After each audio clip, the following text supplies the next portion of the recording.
At its very core, drug science must remain independent. This means we don't accept sponsorships.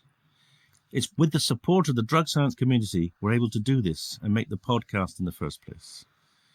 If you're able to become a drug science community member and support the show, you too will be supporting the dissemination of evidence-based drug policies. Without you, none of this would be possible.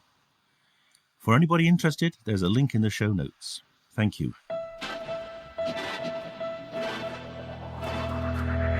Hello and welcome to the Drug Science Podcast with me, David Nutt. Here we're bringing together experts and activists for a rational, honest and informed conversation about drugs. Well, hello and welcome to another Drug Science Podcast. It's me, David Nutt, and I'm delighted to say that today we have the latest member of our medical psychedelics working group, Satya. And Satya is a researcher and a therapist with Ayahuasca. And I hear that she has facilitated over 60,000 ayahuasca experiences over many years, which is remarkable and tells us that she truly is a real expert in this field. So very much welcome to you, Satya, and tell us how you got into this in the first place. Hello, David. It's an honor to be here and with drug science. Just to clarify, I work with more than 63,000 people in all the fields that I work, not only with ayahuasca, okay? Because I combine ancient wisdom from the ancient traditions with psychotherapy. But most of them, they can flow from one side to another. So just to clarify and everything is clear. How I started a long time ago with a quest of spirituality because I had this existential question since very young age, combined with my, let's speak open totally, directly, combined with my sexual abuse trauma from 5 to 13. So I had a true need of healing for myself and all these existential questions that they were since very young. I remember that I was, even when the sexual abuse started, I already had these questions. So in that time, it was not normal to go to psychology, it was not normal to have psychotherapy. So I had to find tools for myself in libraries. And I started to read very young to find meditation at 11. Surf was a big resource for me, to put all this anger, repressed anger from this sexual abuse in the water while surfing. So I met meditation and I started to read a lot about all this spirituality.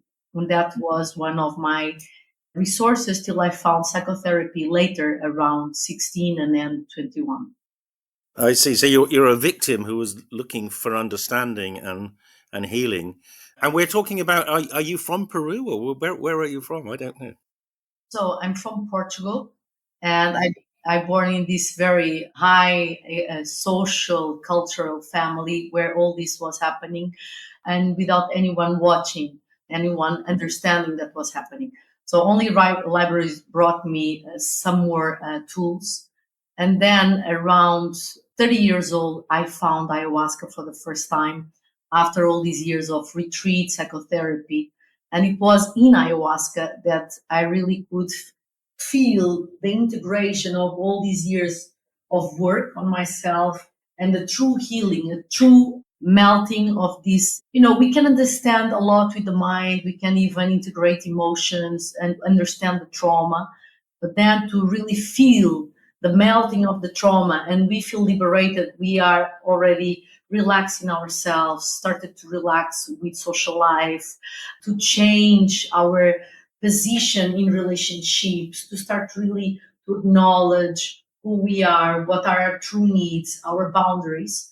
For me, honestly, was through psychedelics, natural psychedelics, ayahuasca.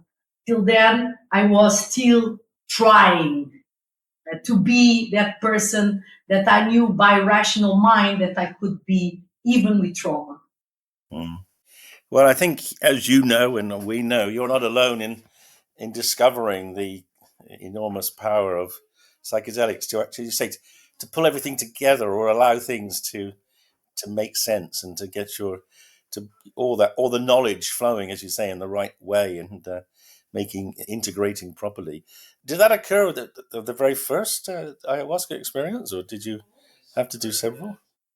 No, it was on the first, and that's why I really bowed to it. And it was very direct, and that's why I started to be an assistant, to stay, and then one day I become the one who facilitates. But in the first session, David, it was very peculiar. As you know, we don't touch in ceremonies, and in that ceremony, there was a man by my side that came very close to me and started to speak on my ear like a language.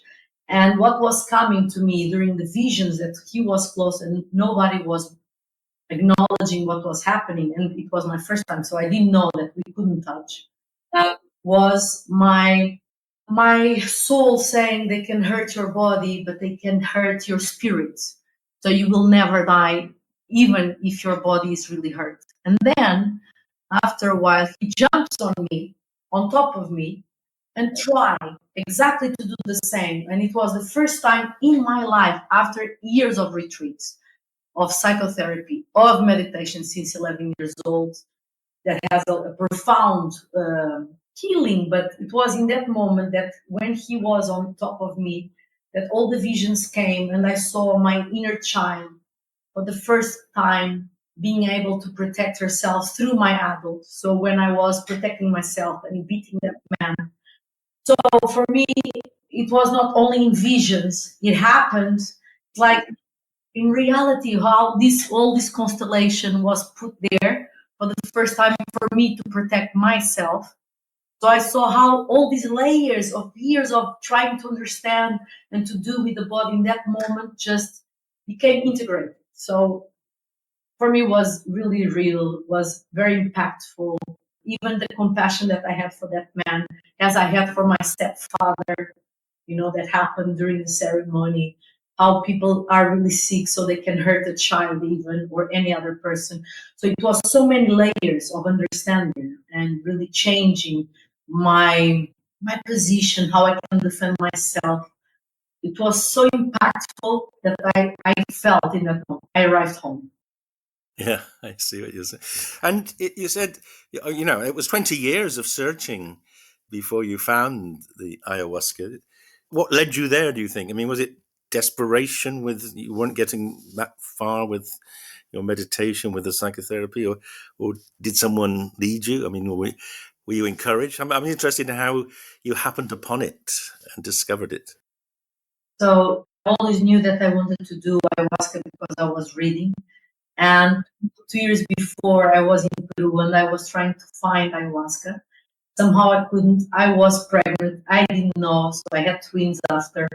So I had to wait a year and a half. And there was a person coming to Portugal because in that time it was not illegal. There was no law around it even. And they told me there's a shaman coming to Portugal. And in that moment, that it was the first time that the shaman was coming to Portugal with ayahuasca. Nobody came before.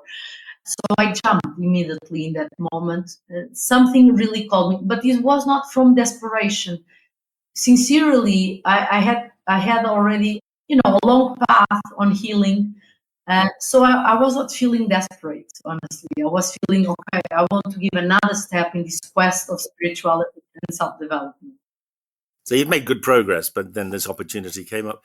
But now you do work in South America, is that right? You have, in fact, you have your own ayahuasca organization. Is that right? Explain to me how Working with Satya works.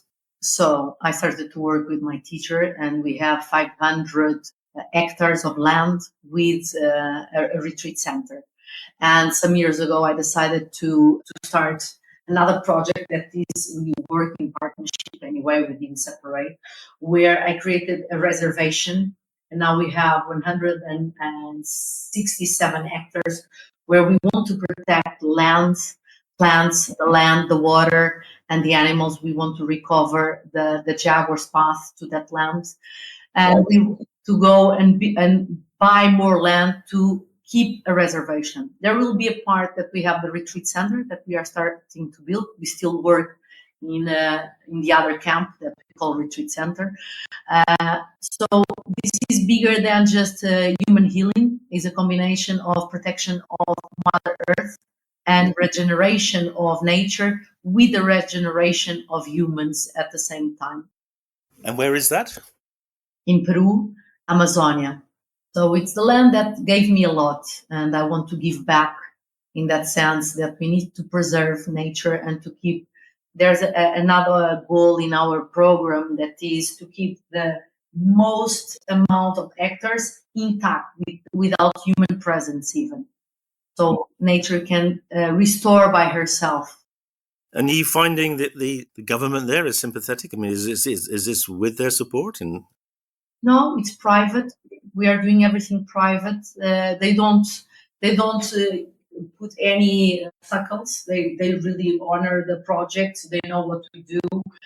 And for now, we are keeping private so we can move forward faster. As you know, when we start to integrate governments, it's step by step. And like this, we can move forward. And when it becomes really big, when I become older, because I want this project to survive to my life and doesn't pass to my families, to create the foundation so the project can live by itself for generations and generations, then we will start to involve government in that sense. And are you in the process? I mean, are you doing treatments already? I mean, are you? What stage are you at? So now in that land, because we have 500 hectares that we use with the retreat center from our teacher, my teacher, yeah, we are still there. And now in what we have is 167 hectares. And now we are starting to build and to divide the land. So this will be for the Jaguar Path. This will be to create water retention and food forest. So all the village can receive food from our project. So they become sustainable too. And we will have, so it's a project that we will have retreat centers for healing with natural psychedelics and other therapies. So we are building from August now and deciding what will be the botanic garden and all the other parts that needs preservation that is not about humans. And we really want to have this imbalance, that we remember that we belong to the ecosystem, we belong. We are not the owners or the leaders. How to really remember our place in nature, our human nature and our nature that we belong. So you're working with the local people to help you develop this, and they becoming they're part of the process, presumably. Yes, they are. We want to evolve all the village, the maximum that we can. And one part of the project is to bring the young generation so they can decide with us certain themes. So they are involved since they are small, young, very young. So they understand the connection that they have. Because in the forest, the indigenous tribes, they are losing the connection to, they are selling their lands so they can make money, so they can have food. So it's not only us, the new paradigm of societies over there, they are already being crushed by the speed of evolution. So they want to have phones, they want to have TV, they want to have money. So to educate them, to have a balance and to remember who they are and that we are there because of their ancient traditions and ways of healing. And are they receptive? I mean, presumably you're giving employment and helping them find, living, etc., and obviously water. And are they generally receptive? Yes, they are. They are very receptive. There's not so much work in the jungle in Amazonia. So when they see a project that is growing and we are in connection with them and it's for them too, they really honor and they really contribute and they are really there side by side with us. The general manager in the jungle is from the jungle, is Peruvian. What we aim in the future is for the same place. We have always a person that is from the jungle and the person that has the right qualification. And one of the part of the project is to bring the young shamans from the jungle to the Awareness Facilitator School so they can learn about psychotherapy, meditation, other ancient traditions, so they can really do a work of preparation doing the work there, and then integration. So they have the same tools as us, not only us receiving from them, but giving them our tools so they can combine. Because as we know, the law is becoming tougher everywhere. And if they are not protected, if they don't have the same opportunities, they will put us be aside. And I advocate that they need to have the same tools, at least the minimum tools that can do a proper work for the mass that is coming there more and more.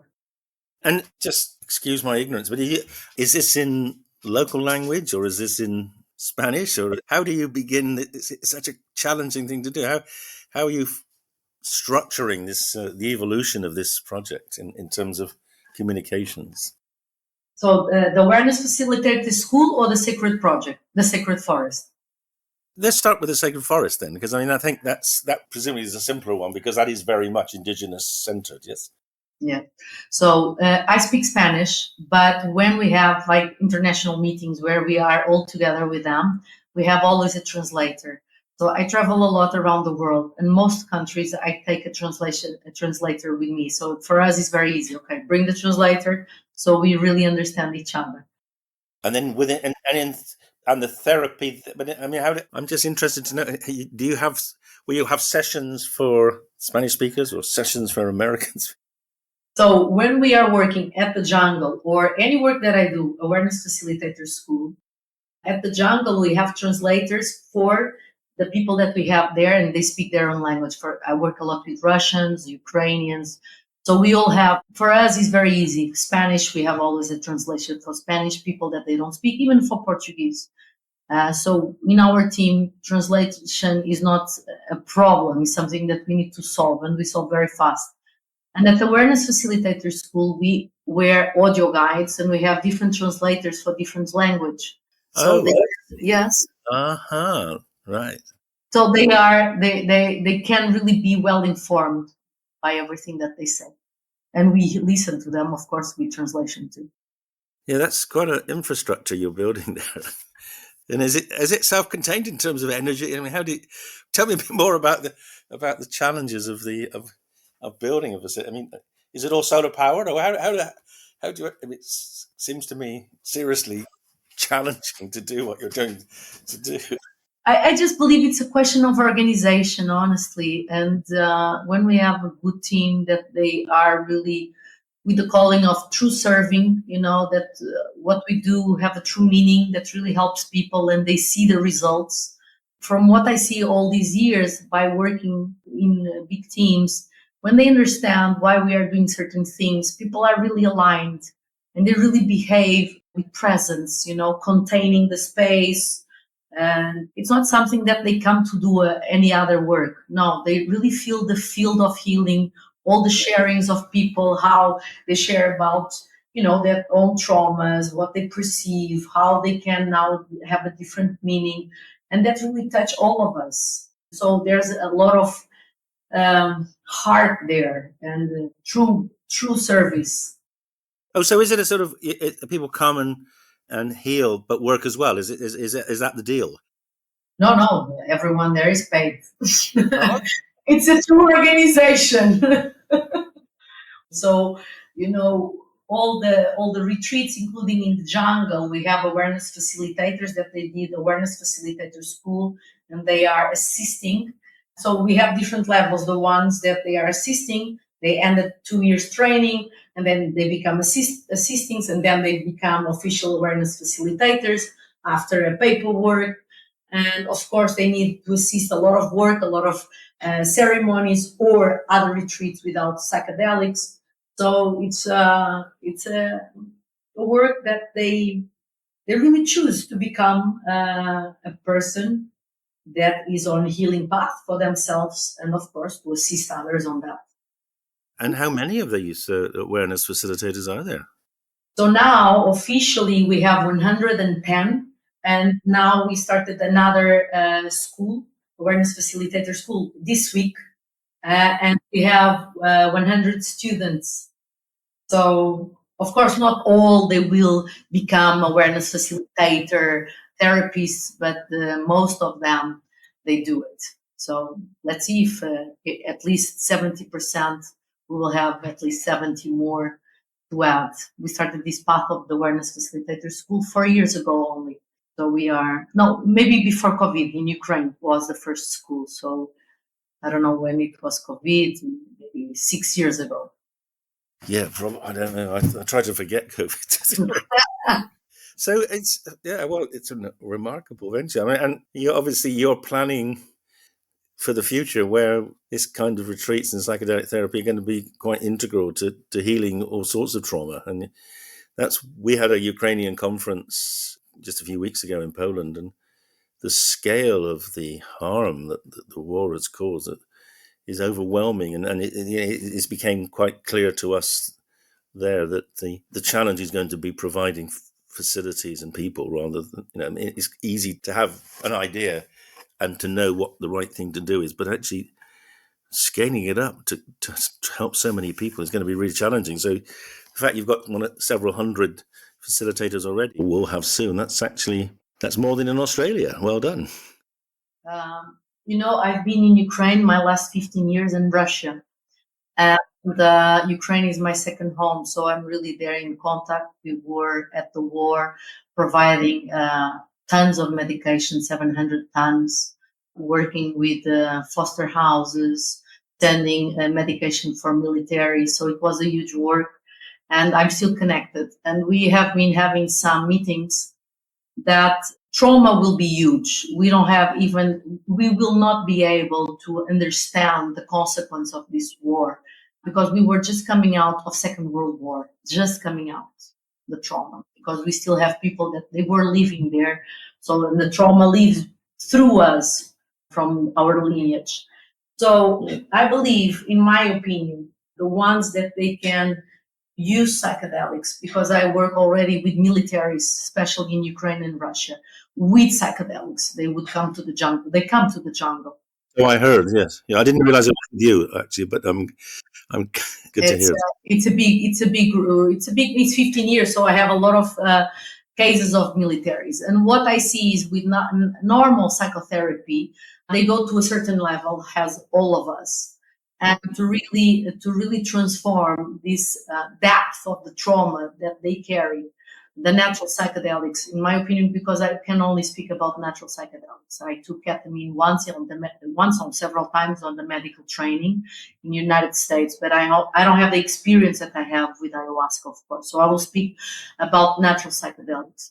What I see, the evolution of the war trauma in militaries with natural psychedelics is much deeper and faster than what I see only with psychotherapy, that I work with them too only with psychotherapy. So the combination of both worlds has sexual abuse that was huge, was from 5 to 13. So imagine all the layers that I had to heal. So what I see is the combination, and that was something that I started to really speak out many years ago. Was it's not enough to work on the emotional and mind level, and we need to combine the body. But we need to go to other dimensions of our being that is about these existential questions, spiritual questions, the depth of the trauma, where it touches, that normally with our rational and emotional mind in a certain place, with our defense mechanism that we all have, we don't reach in that period of time as we can with natural psychedelics. And then the integration of all that work daily, it will be, I think, the big key for a true healing, because it will be a huge country on trauma. It's mothers. 5 million people they were talking about, maybe 5 million Yes. trauma victims. A couple of questions I want to explore with you on that issue. I mean, do you think generally it's best to have a group that is of military veterans rather than a mixed group of trauma people? Would you think there's some merits in having everyone having had the same trauma? I think that strengthens their rapport and support. What I see is I work with them inside of mixed groups. So I work with that for already a lot of years. What I see is it's easier for them to speak among them, okay? Because the war trauma, no one can really understand if they were not going through. That is true.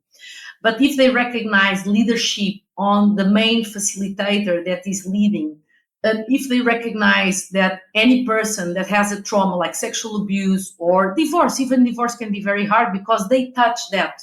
They have families at home. When they arrive home, they don't understand them. They don't know how to deal with them.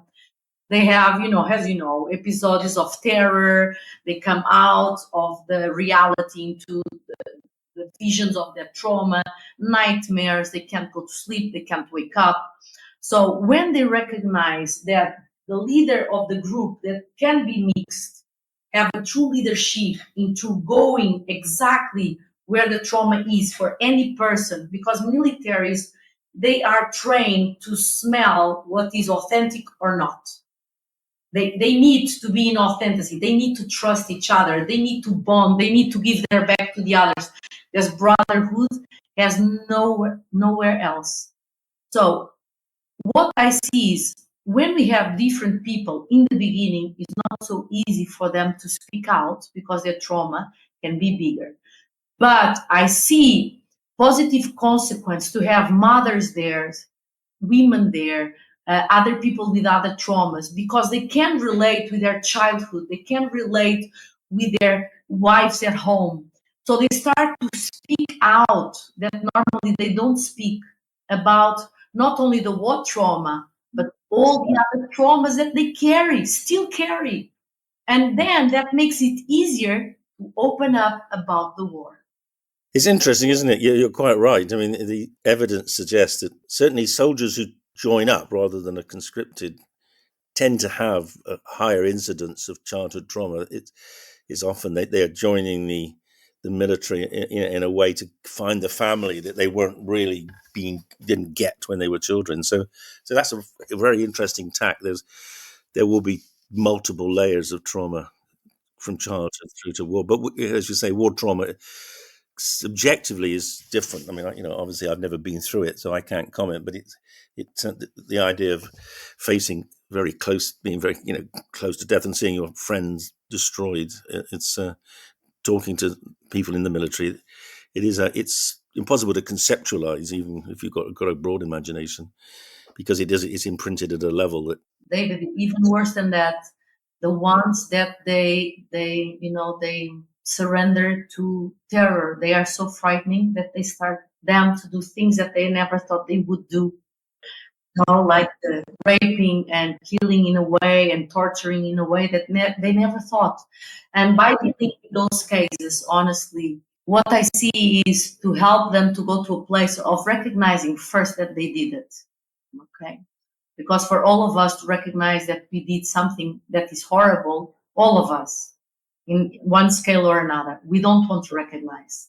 So the first step to accept that, and then to come into a place of forgiveness, self-forgiveness, is another work.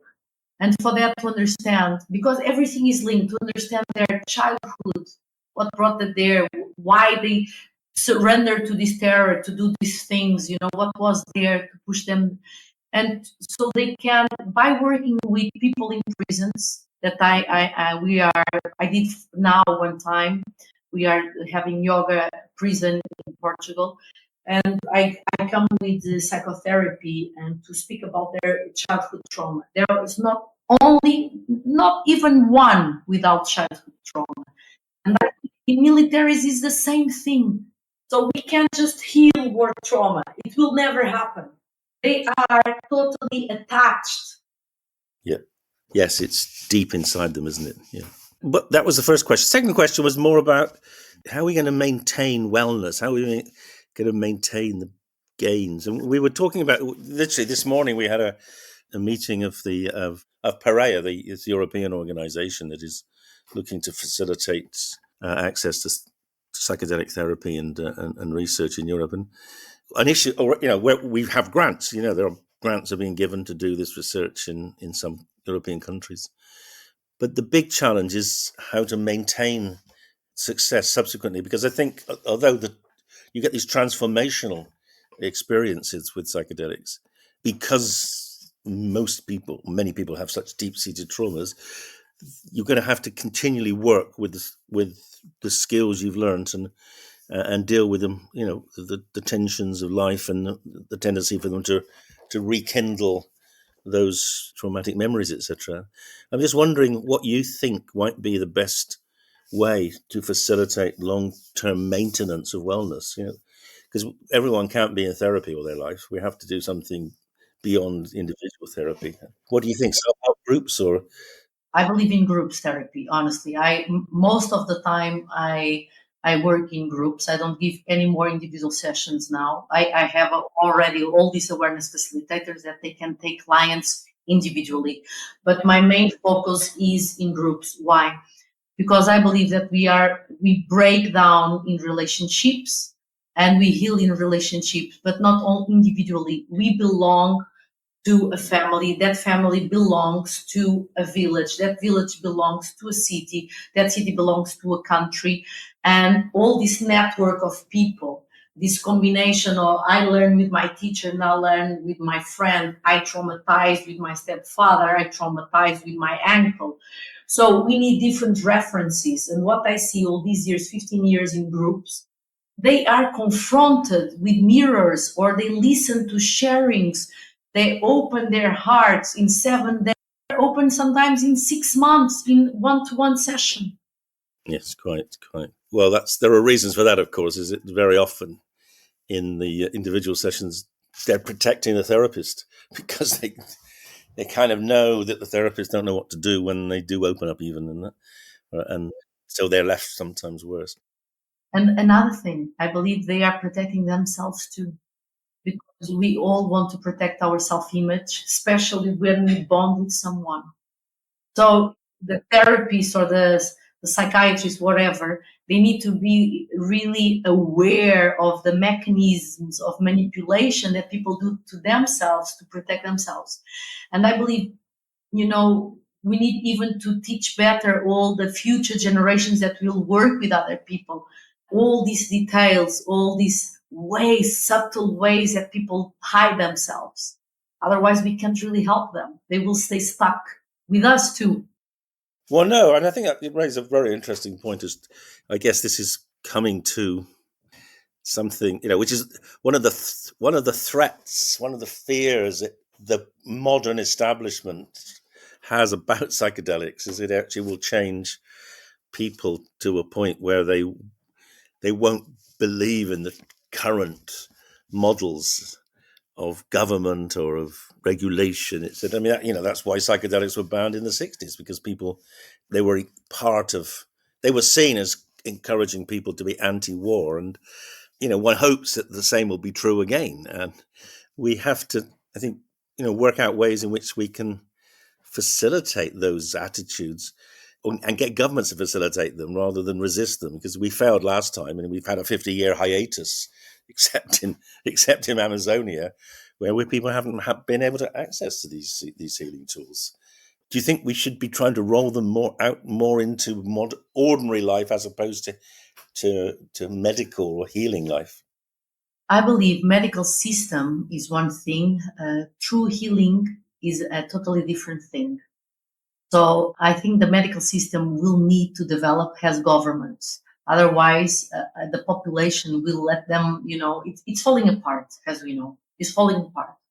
But one thing that I know, I work a lot with politicians, so I can't speak about any names, of course, because we work with 100% confidentiality. But I work a lot with politicians, and most of them, honestly, they come for private reasons. They want to heal their marriage, for example, or the relationship with their kids. Kids are becoming suicidal. They don't know what to do anymore. But then they understand, what am I doing to the entire country? And I see big changes on them. So I see people that they belong to the politicians and they are changing. They want to change. And we don't have any other way out. We need to change. No, well, that is true. No one can dispute that. We need to change. That is true. Yes. And I believe that the true revolution, it is individual. And when a person starts to trust herself in a way that, okay, I will speak out my truth. And if I'm killed, at least I'm killed with honor and not trying to run away, because I believe that we are in a crisis of principles, David. And what we are recovering beyond trauma, that is pragmatical life, functional life, beyond trauma, is a way of living, is a crisis that goes beyond psychotherapy, is to awaken the principles of life, honor, dignity, integrity, compassion. And what I see on the psychedelic work or spiritual work combined with psychotherapy and science, at least from my part, what I aim is to awaken people on their truth, what is true for themselves, so they can sustain their choices to their husbands, to their wives first, and then to their school of their kids. Say, I don't agree that you do this to my kids. I want this in a different way. I don't agree that you talk to me like this. As we all know, working on psychotherapy, the biggest fear is to be rejected by the ones that we loved. So we sell our soul, we sell our hearts for that. Yes. Yes. No, but you're absolutely right. The crisis of principle is that's a very telling phrase, and if you can get to the heart of the people who are in politics and abusing principles, that would be very helpful. I mean, we have, as you probably know, in the UK, we just had an election, and we have got rid of a party that seemed to have no principles apart from. Congratulations. Well, yes, and we just hope that the next party will have more principles. But unfortunately, very often, change doesn't materialize as one hopes. So yes, maybe all politicians should have we should ask all politicians to go to a proper psychedelic retreat before they take up a ministerial post, so they can perhaps see alternative ways of seeing things. But not one time, several times at least, because what I see even with the psychiatrists now, that they are the ones being able to give psychedelics legally in some parts of the world. If they don't really work on themselves, if they don't do a true internship with the psychedelic world, how they will provide any support when a person speaks about other dimensions and what that means for them, existential questions, spirituality on the level that we don't see in this dimension. So it's a question how we put a person in politics, we allow them to go there to rule, if we don't give any support for them to do a true work on themselves and to find what are the main principles. So it's a healing on level of education, of society, but not only education, maths and philo and chemistry. No, a way of living. How do we come together and we decide true principles, and how we don't sell ourselves for corruption, for money, for power, because we do that in our families. So how these politics arrive there, they don't do that. We were doing that in our families. And the trauma is in the family. The trauma is in the individual relationship of love, that people were not loved enough. They couldn't see their needs met. So they start to corrupt themselves so they can have this persona, so they can call the attention. These little kids all the time. We are coming out of medieval age only now. And I believe we are here. Yes, but of course as you know, it's so tightly tied up with theories of economics and growth and also international competition, etc. It's actually very difficult to. It's a huge challenge, and I guess let's think about how we can deal with the bits we can deal with. We can aspire to a larger influence, but I think one way of getting that larger influence, and I think that's in a way how it's happened in the last 20 years, is that we have made small but significant advances. You have done that in terms of therapy. We've done that in terms of some of the science. And I think that certainly now, I don't think anyone can argue that there's no validity to what we do with psychedelics, can they? I think previously people would have been skeptical because we couldn't show them good evidence. It was more of a belief system. I think now we can be very comfortable. No one really disputes, or I don't think anyone disputes the fact that psychedelics are profoundly powerful produces change with enormous medical value, and we can at least give some clear indications as to how they're working as well as that they are working. So I think that merging of medicine and science and traditional use is pretty compelling now. I don't think you find many disbelievers, do you? I don't know. I guess they wouldn't come to you if they were disbelievers. But when you talk to politicians, maybe you do. I don't know. There's a question here. I don't think more and more people they get the information so they can believe, they can see the results, and they can choose by themselves if they want to jump into this work or not. I just want to point another thing here that is our industry, because all the natural psychedelics were the base for the other psychedelics. And the natural psychedelics came from a spiritual search in the indigenous tribes, connecting the universe, connecting planet Earth with other dimensions of their own being and the planet Earth. So it was used in a certain direction that was spiritual path and through communion. Now this is becoming a market. This is becoming an industry. And we need to hold this in a place that is sacred, that we remember why we are doing this. Otherwise, we are risking all the work that we did the last 20 years and centuries of indigenous tribes to another market. And this is one of my concerns. How can me personally, how can I sustain myself in a true path of what I'm doing and not selling to become a market player?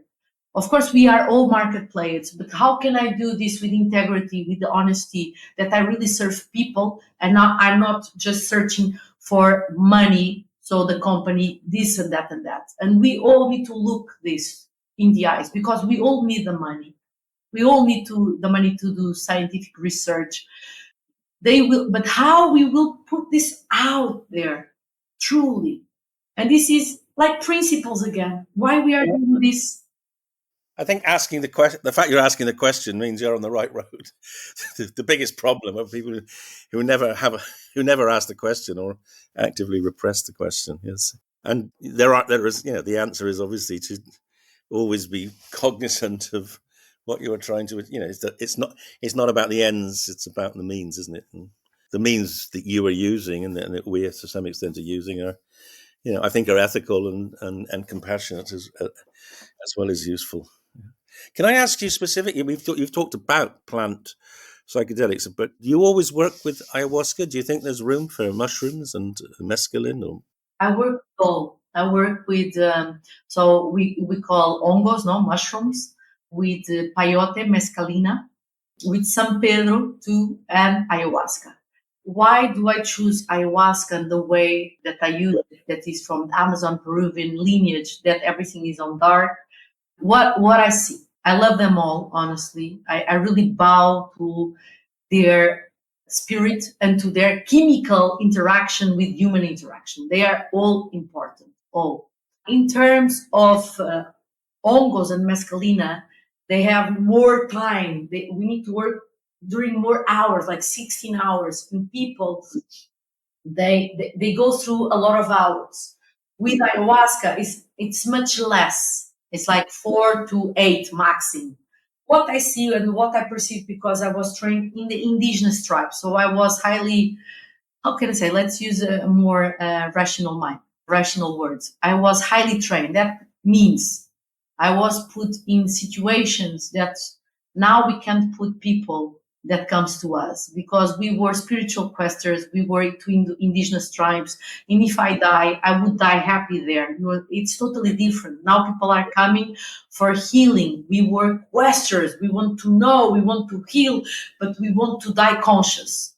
Now is more medical system that is coming. So I have many questions about strong ceremonies, less ceremonies, microdosing, because I believe we can't just give one type of sessions to one person. They need to have different experience so they can experience different layers of themselves. But there's a lot of questions here regarding safetiness, integration. But I choose ayahuasca. I work with all. But honestly, my soul, my heart is in all. I bow to all. But my soul choose ayahuasca in the sense that she's much more direct.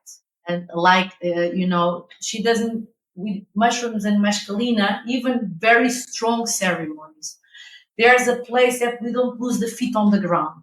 With ayahuasca, what I see, by losing the feet on the ground, people can have access to certain layers that normally they would not have.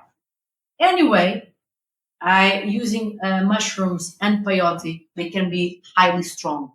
But I believe that is directly, not only if they are good product, but the intention and the the knowledge and wisdom that facilitator already have.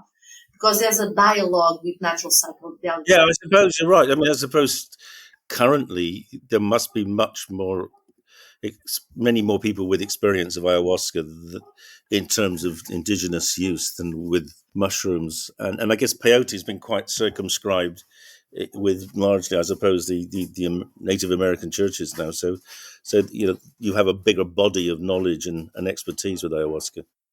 And huicholes, the peyote huicholes are the sacred carriers too. I believe there's in United States, peyote it's really big. It's huge as ayahuasca. I think is in North America, peyote is even more used than ayahuasca. Honestly, Yes, but I think that's also running into problems of damaging damaging the cacti, and it would be exactly, it would be, yes, there's becoming a sort of deforestation of the cactus, which is definitely something one really doesn't want, and which we should try to guard against. But of course, you also have problems in Amazonia with people yeah. stealing the vines. Don't you? I mean, do you grow your own? How does it work? So we grow our own. We have these botanic gardens that we reforest the forest. We reforest with not only with ayahuasca and chacruna and chaliponga, that they are the ones who give the visions, the interaction of with visions and other states of consciousness, but we plant healing plants that they will work directly with these plants. For example, I work a lot with cancer. We take a lot of people with cancer to the jungle, and we have really good results. And I believe the results is not only because of ayahuasca, it's because of the diet. So we cut the food the way people are used to. They are alone, and then during the day they receive certain plants for each disease that each person carries, or each clinical diagnosis. And with ayahuasca, where they can bring from the subconsciousness or other dimensions, informations about themselves, their lineage, why that is happening. And with the transformation of the body, the cellular level with these plants, the combination, and by being isolated, not disturbed with other people, where they can bring their full attention to themselves and being guided for that, of course. I think that is a great, how to say, marriage. And that's why we have great results, I believe. Wow, well, that's an enormous other challenge, isn't it? Helping all the millions of people with cancer.